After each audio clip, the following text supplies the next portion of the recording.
సంక్రాంతి పండుగ సందర్భంగా పట్టణవాసులు సొంతూరుకు వెళుతున్నారు. ఈ క్రమంలో బస్ స్టేషన్లు, రైల్వే స్టేషన్లు జనంతో కిక్కిరిసిపోతున్నాయి. ఇక సికింద్రాబాద్ రైల్వే స్టేషన్ ప్రయాణికులతో రద్దీగా మారింది. ప్రయాణికులు టిక్కెట్ల కోసం గంటల తరబడి కౌంటర్ల వద్ద పడిగాపులు కాస్తున్నారు.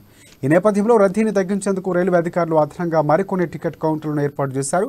ప్రస్తుతం 12 కౌంటర్లు మాత్రమే ఉండగా అదనంగా మరో 9 కౌంటర్లను ఏర్పాటు చేసి మొత్తంగా 21 కౌంటర్లను అందుబాటులోకి తీసుకొచ్చారు. సిబ్బందిని కూడా పెంచారు. రైల్వే స్టేషన్లో ఎలాంటి అవాంఛనీయ ఘటనలు జరగకుండా రైల్వే అధికారులు భద్రతను ఏర్పాటు చేశారు. రైళ్ల రాకపోకల సమాచారాన్ని ఎప్పటికప్పుడు ప్రయాణికులకు తెలిపేందుకు అదనంగా మరికొంతమంది అధికారులను ఏర్పాటు చేసుకున్నారు.